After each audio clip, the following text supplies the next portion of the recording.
The Book of the Omega.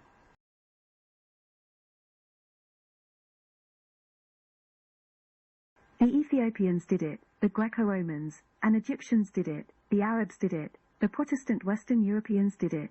Now it is about time that the people of the ancient Bantu culture stretched forth their hand unto God and did it.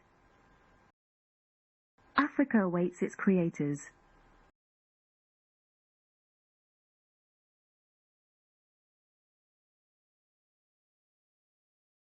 So, the Hamites were free of the invader, but the stains left behind on the people after 100 years of oppression could not so easily be removed.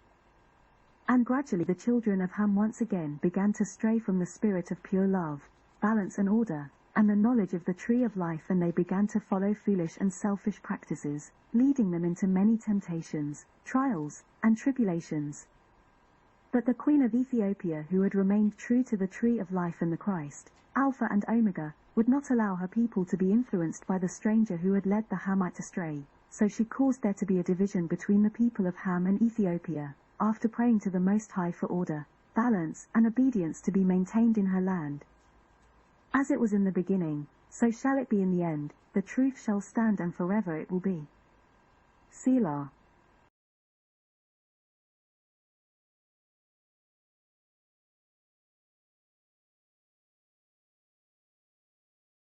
And the angels of the Most High, Jah, looked upon the Hamites with pity, remembering the faithfulness that had been shown by the many Moses in days gone by. And they said to one another, Let us send a chosen one to be like a key to the truth of the great mystical garden amongst them, filled with the spirit of love, order, and balance, so that they who are truly lost may find their way back to the tree of life and the blessed abundance provided by the Most High. And the Christ, Alpha and Omega, heard their plea and commanded that there should be at least one to be called the prophet and a saviour sent to the people for every generation of Hamites and to every nation, as long as they continued to struggle in the pit that had been created for them by the followers of Satan. As it was in the beginning, so shall it be in the end. Selah.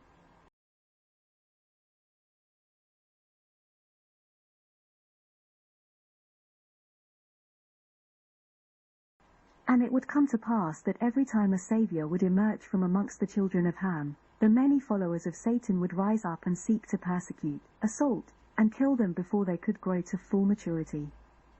For the evildoer knew not the spirit of pure love and order, which is the Christ, Alpha and Omega, because they could not conceive of a greater power than themselves that they could not see or touch, and therefore find a way to destroy.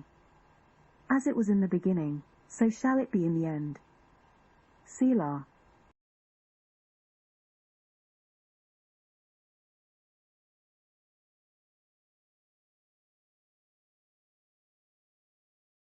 Because the oppressor believed any prophet or saviour of the children of Ham to be the Christ, the spirit of pure love and order, spoken of by the many Moses of past times, they were determined to kill anyone who showed signs of being one of the chosen as soon as they arose. And as soon as they had killed one, another would arise, and they would kill the new prophet again and again and again. And this they did many times over, but still the Christ, Alpha and Omega, who is the true ruler of our destiny in this world, they could not touch. As it was in the beginning, so shall it be in the end. Selah.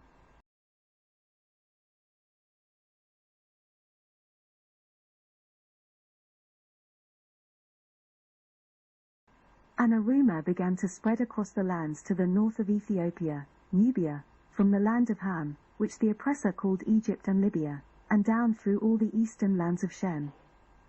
And the oppressed people of those lands said that there had been one sent by the Almighty, Jah, to free and redeem all those who were suffering at the hands of the oppressors who were the followers of Satan.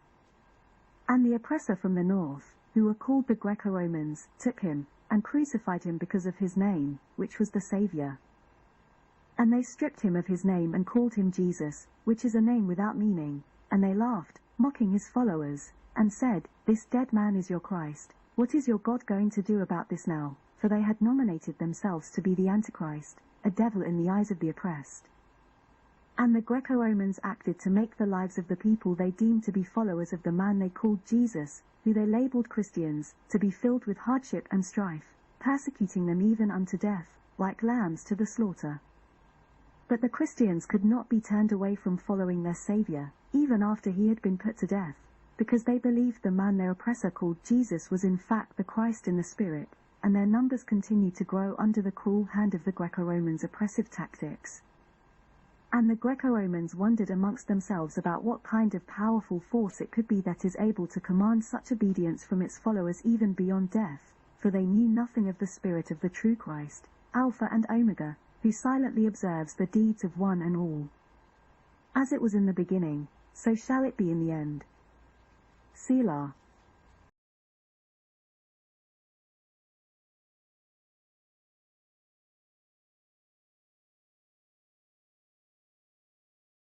And the oppressor did all they could to ensure that the Christians would be positioned into the lowliest and most impoverished of places, where their suffering would be taken as being entertainment for the Greco-Romans. But the new faith of the sufferer continued to grow like the springing of a new flower reaching up towards the sun, even stretching beyond the boundaries of the Roman Empire, into the land east of Nubia, which is the land of Axum. And the Christian faith was introduced to the king of Axum by two of his most trusted royal servants, and he accepted the one known as the Saviour Jesus Christus, acknowledging that the spirit of pure love and order, which is the true Christ, Alpha and Omega, when obediently followed, would bring peace to all nations who have been blessed in the sight of the Most High, Jah, and the angels of heaven. As it was in the beginning, so shall it be in the end. Selah.